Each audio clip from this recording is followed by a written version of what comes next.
2020. Ultimate betrayal. She lied about everything. Best friends, husbands, psycho ex-boyfriends bearing gifts. Chocolate, shoes, lingerie. He wined her, dined her, then terrorized her with hidden video cameras. He secretly recorded the two of you having sex. Yes. And sent it to everyone. And that's just for starters. He appeared to have money, pretended to have money, and she went for it. She found crazy. Crazy, stupid love. She says she was going broke as an actor until her best friend made her an offer she couldn't refuse. She told me that she was the Samsung heiress. And she had a lot of luggage that needed carting around. What did you think was in the suitcase? I knew we weren't selling Girl Scout cookies. What your best friends won't tell you, we will. You've been lying about everything, Miley. Beware your BFF. But first, our lead story tonight, the ultimate betrayal. A controlling husband who takes it all out on his wife. He had sliced her wedding dress and urinated across it. Then takes out a hit on her too. He's not gonna stop until he puts a bullet in your sister's head. Ultimate betrayal. Here now, David Muir and Elizabeth Vargas. Good evening. Tonight, a family in Colorado living in fear, as they have for the past 24 months, because of a nightmare they are still living through. They're speaking out only to 2020 about how their family unraveled with the ultimate betrayal. They have gone from pictures of a marriage to pictures of murder. But what took place between those two extremes for a man who came to believe that revenge was a word in his wedding vows? Right next to Honor and Obey.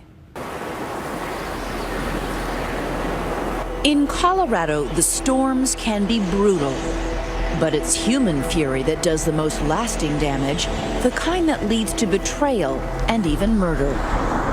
Against that kind of storm, not even the most loving family can keep you safe. I wish I would have done more. I wish I would have said more. I wish I would have spoken up. It started with a young woman's dream of love. Amara Walter was 26 when she met Chris Wells. She had just become a flight attendant for United, and I think she was on the rebound, and he said all the right things to her that she had wanted to hear. Warm and upbeat, Amara took people at face value. Chris was 10 years older, a former weightlifter and Chippendales dancer. To Amara, he seemed romantic, confident, charming. She flew around the country, and the postcards flew between them. She wrote him, "I love you, baby, and I'm so excited about our busy and crazy new life that's ahead of us." It happened so fast. It was a very short courtship. They eloped and married in Niagara Falls. Eventually, they settled near Castle Rock between Denver and the Rockies. Things seemed great. Chris got a good job at a used car dealership financing loans. Amara was surrounded by family. Her sister Melissa and Melissa's husband were nearby. So was Chris's sister, Tammy, who lived in a neighboring town with her daughter Madison and her husband Bob. Amara and Tammy formed an instant bond. Wasn't like it was my in-law. She was my sister. They all gathered every other week for Sunday dinner at Amara's house, except for Chris. He was in the family portraits, but he was never really part of the family. Amara's brother-in-law, Ed, didn't like or trust Chris. He struck me as, a guy who thought a lot of himself. Very big ego. He seemed to like to control the situation, whether in conversation or just interaction with Amara. Even Chris's sister Tammy felt uncomfortable around him. Chris was always distant, always in another room working. When he was around us, it was always so intense, almost like he was on something. But on the surface, life was fine, and the birth of her daughter in 2006 brought Amara joy. Chris was devoted to their child, but with Amara, he became more critical and controlling. It got to the point where she felt like no matter what she did, it was never good enough. He always would leave sticky notes around the house, all over the cabinets. Do this, pick up this. Chris began acting strangely. He quit his job at the used car dealership. He said he was starting a new business and would disappear for hours, even days, on mysterious trips. I knew that there was something peculiar going on. He was constantly sniffing. He was constantly on edge. He was always saying that he was working, and it just didn't add up. Then Amara stumbled onto what Chris was really up to. It became clear that he was involved in crystal meth and had this double life that he was leading. It was the last straw for Amara. She was worried about her safety. She was worried about what he could do. You could sense he was very angry and that it was escalating to a completely different level. She separated from Chris and with her 6-year-old daughter found a new home with Chris's sister Tammy and her husband Bob. Bob and I were adamant about her coming to live with us. It wasn't an option to go home because we were worried about her safety. Everyone knew Chris would take it badly. Her sister Melissa had no idea how badly. He called and said, I just want to let you know that I packed up everything she has and I left it at the bottom of Tammy and Bob's driveway. Amara and Melissa drove home to find dozens of garbage bags in the driveway. All of a sudden, I heard her scream. She was standing there holding her wedding dress. He had sliced her wedding dress and urinated across it and wrote a profanity. In a violent rage, Chris had destroyed every single thing Amara owned. He even cut up her mascara. She was left with absolutely nothing. The destruction was like an 8 or 10 hour crystal meth rage. Amara called the police. She said, I'm scared. I think he's gonna kill me. And the police officer looked at me and he said, he's not gonna stop until he puts a bullet in your sister's head. And at that point, I knew what was gonna happen. Amara got a restraining order against Chris, but he ignored it, sending her abusive and threatening texts over and over again, sometimes 50 times in a single hour. He would start off by calling her all these awful names and just completely belittling her, and then next thing you know, the next text is, oh, I love you, baby, we can work on this. He was harassing her and would not leave her alone. She told me flat out, he's gonna kill me. And if he doesn't, he's gonna have someone kill me. Each time Chris violated the restraining order, Amara contacted the police. He would get arrested, he would go in with money, and he would bond out. He just felt he was above the law because the law was not keeping him in jail. In fact, the law was helpless to stop Chris. We were getting contacted from Amara saying, we're afraid Mr. Wells is going to come kill us. And there was really nothing the police could do. Chris's sister Tammy and her husband Bob felt threatened as well. Bob slept with a shotgun, and they came up with a plan if they were attacked. They rehearsed how each one of them would exit the house and escape in a different direction. My mom and my dad had taken her in, and they had helped break his control over her. He wanted to gain control again, and he couldn't do that if we were still there. Chris Wells was arrested 3 times in 6 months. Then, on February 23, 2011, he was arrested again. This time, he did something unusual. Instead of calling a friend to bail him out, he spent the night behind bars. We all kind of had a false sense of security that night because Chris was in jail. I was out of town on business, and I was talking to Bob on the phone. He said to me, things are getting bad, and I have this feeling that we need to take some much bigger steps and measures to protect ourselves. It was just a day too late.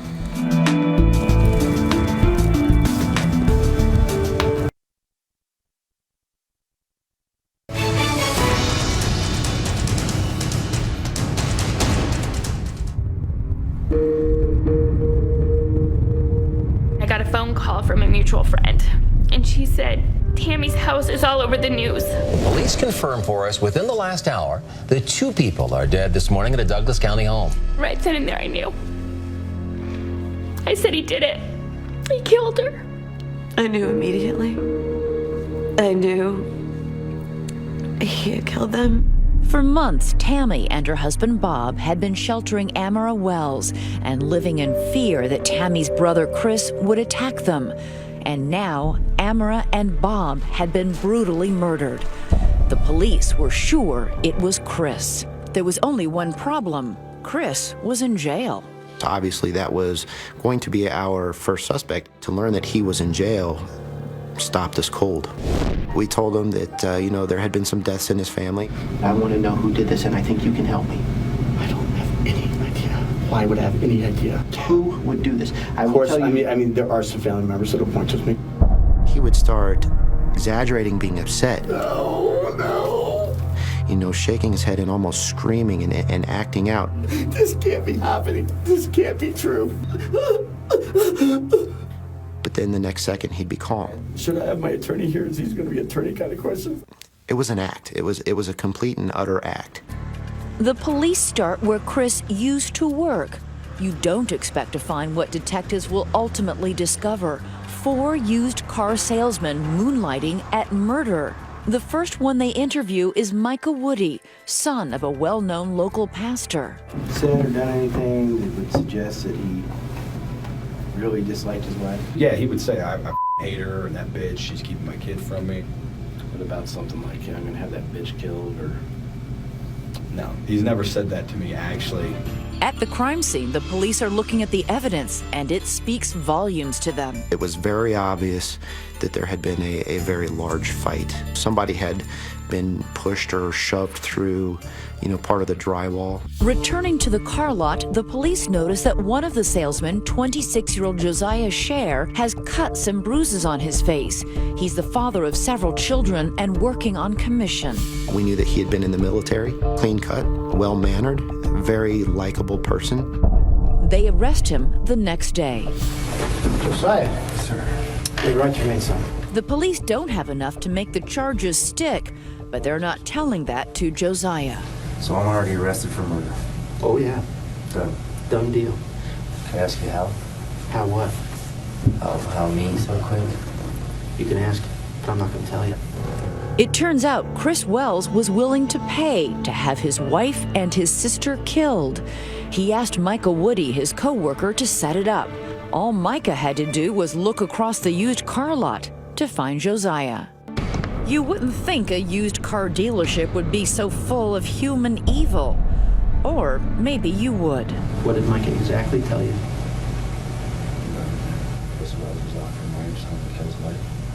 Josiah Scher needed money. He had a child on the way. So the idea of getting real fast money is what drove Scher to commit these murders. Josiah got a friend to help him, and on a cold January night, the 2 men drove to Tammy's house.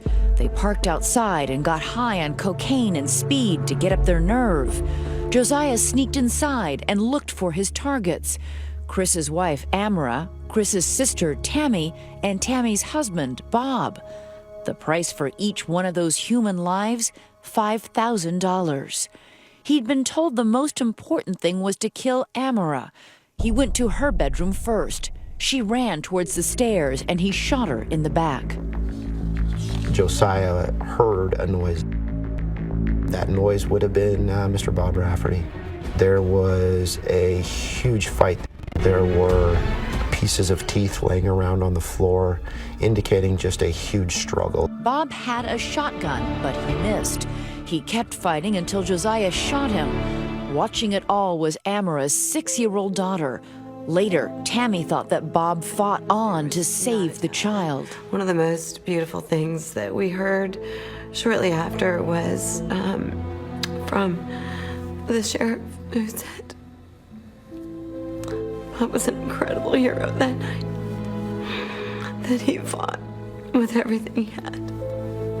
It was Bob's struggle that allowed Amara's daughter to get away from the killer. She was terrified, but she remembered the escape drills the family had practiced. Her presence of mind saved her life that night. I have never seen a child go through such trauma and be so strong. That little girl is absolutely nothing more than amazing. In the end, Chris's wife and brother-in-law lay dead. His sister was spared only because she was out of town. How much money were you supposed to get? $13,000. What happened with that? The wife was up there. Oh, so to kill the other female there, it would have been an extra $5. To spare Amara's daughter the trauma of testifying in court, the family decided to let Chris plead guilty and avoid the death penalty. In return, Chris had one condition. He wanted to tape a message to his daughter in a bizarre videotape. Hi, it's Daddy. I'm filming this from jail. I can't tell you. Put together a very short, cold videotape, basically, that he wouldn't be able to see her anymore, and that, oddly enough, that, you know, she should be a good girl and stay out of trouble and not do bad things. Be respectful to all adults and try never to be mean to other kids. Always be a good girl. He never apologized. It was as if he really doesn't even think he did anything wrong. No emotion. None. He's without a soul. You know, you look at what he was able to do. He knew his daughter was in the house. He knew that war was going to be raged in that house, and she was there. Chris got life in prison without parole, along with his co-worker at the used car lot, Josiah Scher. But even from behind bars, Chris Wells is a threat. Tammy says she's discovered that her brother's receiving money every month in prison, money she believes he earned from his drug dealing. Christopher Wells is still dangerous. He's a man that can find desperate people like Josiah Scher to carry out his acts. Amara Wells tried to escape Chris's control, and Bob helped her do it. Now they're both dead. Tammy defied her brother too. Today, she lives in fear.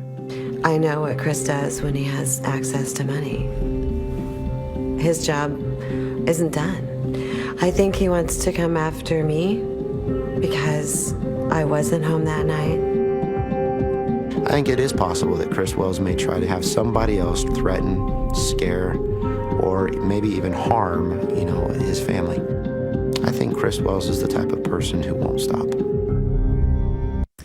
For more on this story, you can go to our website at abcnews.com/2020. We'll be right back. Next, the psycho boyfriend you can't break up with. From flowers and candy to tracking devices and hidden cameras. So he knew where you were at every moment. His plan for revenge? He canceled my water, he canceled my heat, he canceled my electricity. And then it got even worse. Coming up.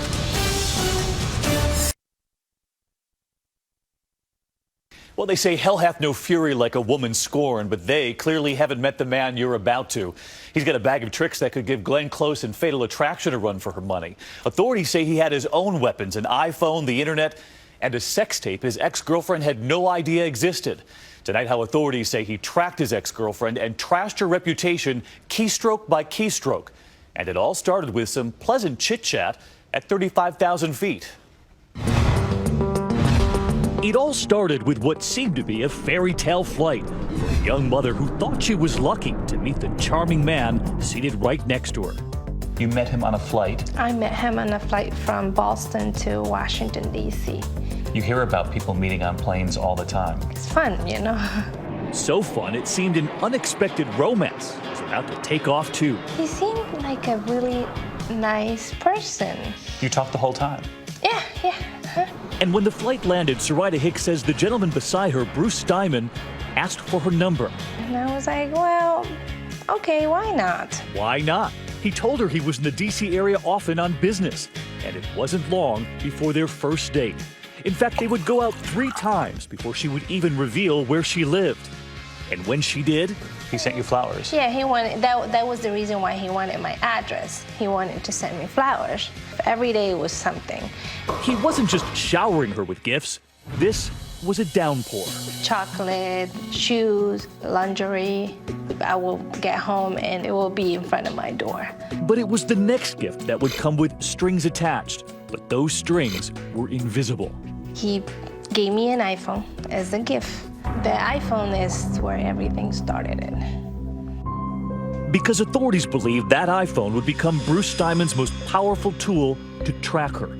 He made sure the GPS, that built-in locator, was turned on. So he knew where you were at every moment? Yeah. And of course, I didn't know he was doing that. Not only was he tracking her, he was studying her, downloading all of her numbers, her friends, her family. He was watching who she was texting, who she was messaging on Facebook. And she says when she told him things were moving too fast, his next move turned dark. So he took all of the contacts Yes, the phone in the phone. and began sending them messages? Messages, yeah. He started sending message to all my friends saying that I had STDs. And that was just his first message. Authorities say the next one would link all of her friends to a website where he had listed Soraida as an escort. How did you feel at that moment? I think it's the worst thing that a woman can ever go through. I never even went to those sites. I didn't even know they existed. Soraida is convinced it was her text messages to male friends that set him off. It was jealousy, I think. Was any of it romantic? No. But he thought it was. Yes. And when she wouldn't take him back, He's like, and everybody will know you as a prostitute, and I'll make sure that your family, your friends, your coworker, everybody know. I'll make sure that they know. That was the threat. That was the threat. and authorities say he delivered on that threat, posting more profiles of her online. With my office number. And he put in there that I provide service from my branch because it was a bank. So you had men calling you at the bank? At the bank, yes. They wanted me to have sex with them. She lost her job and lost her identity too, because when she went online herself, she discovered who she'd become in everyone else's eyes. I thought it was the end of my world.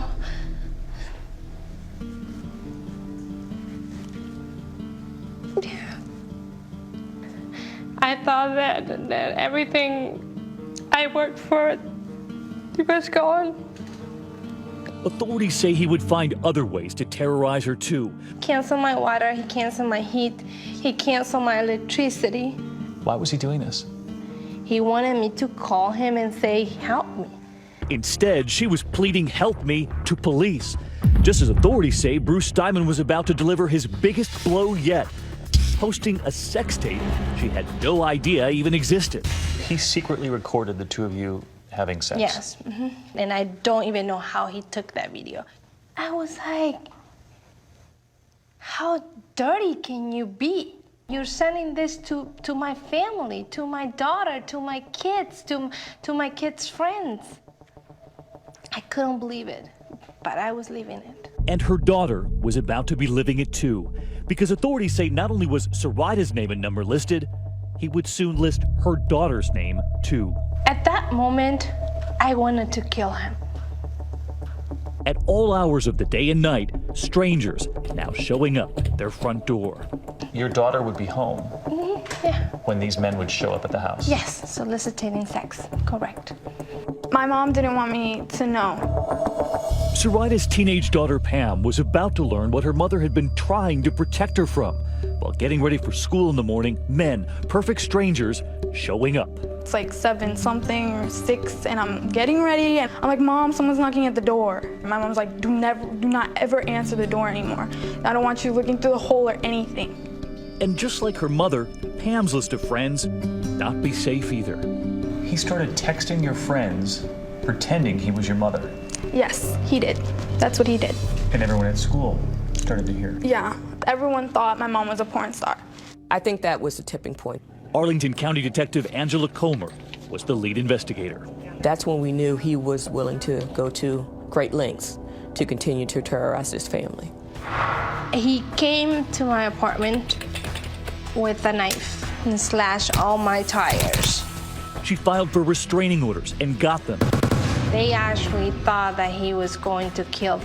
We were convinced she was in danger, that he just wouldn't stop. And one evening this past November, just after nightfall, authorities say instead of flying to D.C., Bruce Diamond drove this time, all the way from his small-town New Hampshire home to Soraida's apartment. I was just getting in my door. And he was waiting in the parking lot. He began slashing her tires. This time, police were waiting. He was caught in the act, and he was arrested that night. Arrested, Bruce Diamond would plead guilty to identity theft, extortion, and stalking. But it would turn out he had one more surprise for Soraida. My name is Kathleen Steinman, and I've been married to Bruce Diamond for 22 years. When we come back, what did the wife know? Plus tonight, her own message to Soraida, and what she says her husband was about to do to her, too.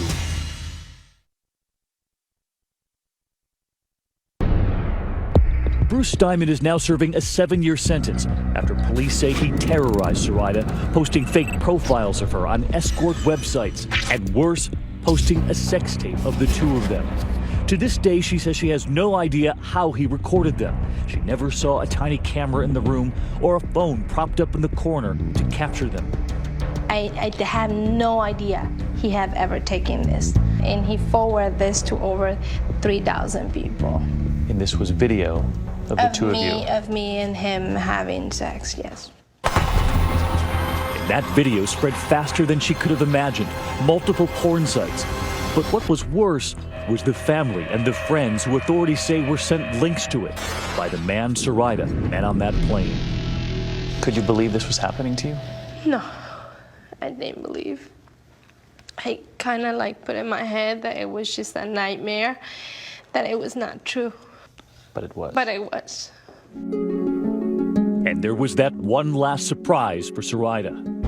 Apparently he was married. Have you met the wife? No. Nor had we until just this week when 2020 sat down with Bruce Diamond's wife of 22 years, Mrs. Kathleen Steinman. He had been weaving quite a web of lies and deceit with me for many, many months. That was the betrayal and was the thing that hurt the most. She and her husband have a 13-year-old son. She's a school librarian, now a single mom, raising that son all alone back in their idyllic small New Hampshire town. Authorities have been watching her husband across 2 states, and she is talking about the case now because she says no one has paid any attention to the terror he inflicted on his own family. I think throughout this whole thing, it really has never been apparent that Bruce had a family. There was never any indication that he was a married man with a child, and we're victims too. Kathleen Steinman says during those months she had no idea what her husband Bruce was doing on those business trips to Washington, D.C., his time spent in Arlington, Virginia, nor did she know what was about to unfold on that fateful night that authorities were waiting for him. Bruce didn't come home. He said he was going on an appointment in Massachusetts and that he might stop at his mother's house. He left that night in his car and would drive more than 8 hours all the way from their New Hampshire town to Soraida's apartment outside Washington. And as the case unfolded, his longtime wife was horrified. The things he did to her took hours and hours of plotting and planning, and very devious, very ugly. And when you involve somebody's child, I mean, it's the lowest thing you can do. It's just despicable. After learning of her husband's arrest and betrayal, Kathleen demanded a divorce. And that's when she says he began using some of the same tricks to terrorize her, too. He shut off the utilities going into our house. He took over anything he could online, my Facebook account, eBay, PayPal, anything he could get a hold of. I thought I was safe because he was in prison. I didn't think he would be capable of really doing anything during that time. And she would soon be left with yet another unwanted surprise. $50,000 in bills for all of those trips and all of those gifts left at Soraida's front door. The flowers, the chocolates, the lingerie. When she realized that, even her friends were asking this. When was the last time you spent $50,000 on you? I just can't imagine. I don't know what would be going through his mind to spend that kind of money on someone he had just met. She was a virtual stranger. A stranger who fell for him on that flight. I think he appeared to have money, pretended to have money, and she went for it, and she found crazy. She found crazy, and it's still haunting her tonight. Are you still afraid? I think that I'm afraid that he's gonna pay someone to kill me. Tonight, that sex tape can still be found online. Authorities say once a video like that is posted in multiple places, it can be nearly impossible to take down.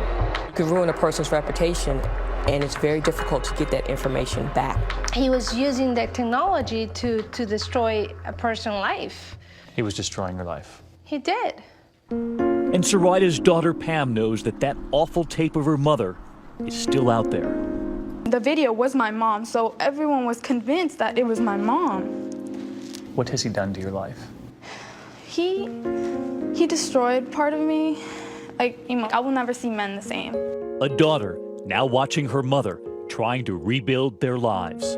When you see her fighting this, what do you think? You just can't give up. Like, my mom didn't give up, and I'm so proud of her, and I love her so much. And when her mother, who had been listening to the interview, heard that nightmare finally over. I love you, Mom. All of it after that very first flight when it seemed love was in the air. Will you ever look at people on the plane the same way again? I will never give them my number again, that's for sure. I learned my lesson. It all began with that number. Yes. It all started with that number. Throughout the rest of the program here tonight, we'll be on Twitter. We want to hear your stories about the people you thought you knew who betrayed you. Let us know by using the hashtag ABC2020, and we'll be right back. Coming up, an innocent friendship. Was this struggling actress betrayed by a so-called BFF with so-called connections? Why do you think the heiress to the Samsung fortune would be hanging out with you? What did you think was in the suitcases? I knew we weren't selling Girl Scout cookies. Next. Besties, BFFs, whatever you call them, who doesn't want a best friend to help you through tough times? Somebody to whom you can tell all your secrets. But what if your best friend had a lot of secrets stowed away in a lot of suitcases?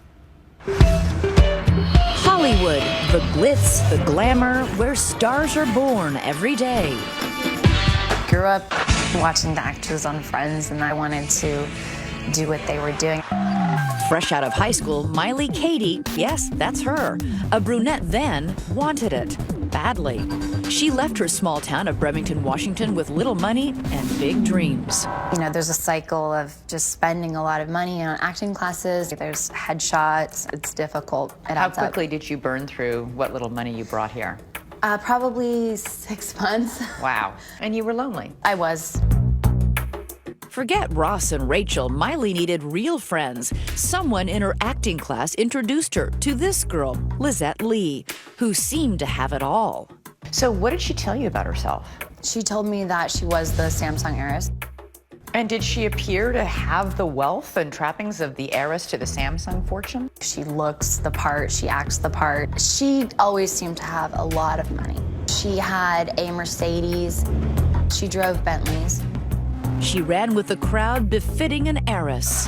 She said that she went to school with Paris Hilton and Kim Kardashian, and she said that she dated Leonardo DiCaprio and Channing Tatum. She's got good taste. And that's not all. She was an Asian pop star. The Asian pop star? Yeah. Songs on the radio? Yeah, she said she had number one songs in Korea. Why do you think the heiress to the Samsung fortune would be hanging out with you? She said she was looking for someone who wasn't jaded by the town. And naive. Yeah. But that naive newcomer and the sophisticated socialite hit it off. We sort of had our own private world. We would just hang out at her place and have drinks and stay up late and talk. She was someone that was one of the really bright spots in my life when not everything was always that great. Miley did land some parts, bit parts. Hey, what's the weeps about, dollface? My life is a wreck. Including this under-the-table classy cameo. But she was far from making it and was barely scraping by when she says Lizette came to her with a job offer. She said, I want to hire you as my executive personal assistant. She just said, I'll pay you in cash and you'll be working for your best friend, and congratulations, you pretty much just won the lottery. That jackpot job? fly with Lizette on fancy private jets, moving heavy suitcases from Los Angeles to a seedy hotel room in Columbus, Ohio. But what was in the suitcases? And why Columbus, Ohio? Miley didn't ask. She says that was part of the deal. No questions. It's difficult to understand why alarm bells didn't go off. I trusted her. We had 4 years of a very close friendship. What did you think was in the suitcases? Probably money. She said that her family was very involved in some casino business. To be honest, I knew we weren't selling Girl Scout cookies. If lugging mysterious suitcases was bizarre, Miley's other task was downright shady. Wiring money, a lot of it, $40,000 through Miley's own personal bank account, all to pay for those lavish private jets. Why would she ask you to put that money in your personal checking account? That was something that I was very uncomfortable about. She said, you know what? Your job is so easy. I don't know what you're complaining about. If you want, I would be more than happy to throw a stick down Sunset Boulevard and hit some other dumb broad who would do it for half the money. Miley was in deep. She wanted a life in the fast lane, and now she had it. The money was intoxicating, but she was about to discover that she had made a deal with the devil in the City of Angels. It smelled like pot on the plane. After we landed, I walked in on a conversation that she was having. She said, we need to do something about that smell. This is very dangerous, and we can't act like amateurs. Miley, that once innocent aspiring actress from Washington State, was a drug trafficker. I know it might sound hard to believe, but I didn't have that conversation with Lizette that would go something like, when were you going to tell me that we're smuggling drugs? This is illegal. So why didn't you say those things to Lizette? I was very afraid. We were drug dealers, and we were dealing with other drug dealers. Believe it or not, Miley kept working, kept going on those drug runs. Little did she know her BFF was about to land her a date with the DEA. They were making these flights frequently. They always had a lot of baggage with them, but they always gave a different reason why they were flying to Columbus. All inconsistent if it was just an innocent flight. June 14th, 2010. As Miley and Lizette flew across state lines, DEA agents began preparing for their arrival. We were observing. Once everyone was loaded up, our surveillance units moved in to stop them. I looked up and I saw 30 or so DEA agents, and I looked to my right, and there was a machine gun aimed at my face. Wow. They brought drug dogs out. The drug dog alerted to the presence of the odor of narcotics. At that point, we had reason and sufficient probable cause to search the vehicles. The jig was up. Investigators discovered a jaw-dropping 500 pounds of marijuana. That's a lot of suitcases. Over the next few months, law enforcement learned more, that all those trips, many involving Miley, moved more than 7,000 pounds of marijuana, worth more than $3 million. And Miley says she finally realized her faux friend had also been playing a role the whole time. That is when things started to unravel. She's been lying about everything. A lot of things. Lizette's age, her relationships with stars, her private school background, that pop star career. Miley says so much of what Lizette told her over the last 5 years were lies. As for that Samsung connection, the company denies any relation to Lizette Lee. Did you feel gullible? I felt like an idiot. I mean, I was completely duped. She lied about everything. Everything. Everything. And I was looking at 5 to 40 years in prison. Lizette and Miley both pled guilty to conspiracy to distribute marijuana. Lizette is serving a 6-year sentence in a federal prison, but Miley, who cooperated with authorities, only had to serve 1 month, followed by a year of house arrest. It's changed my life permanently. Drug trafficker, convicted felon, former inmate. But as we've seen over and over and over, the mugshot can be the new headshot. The ankle bracelet, the newest Hollywood accessory. Miley even blogged about it on her website, housearrestgirl.com. And now it's being turned into a book, and Paramount Pictures is making it into a movie. Maybe Miley isn't so naive after all. That's our program for tonight. Thanks so much for watching, and be sure to stay tuned for Nightline tonight at 12:35. Happy Easter, everyone. I'm Elizabeth Vargas. And I'm David Muir. I'll see you here this weekend for World News, and from all of us here at ABC News in 2020, have a good evening.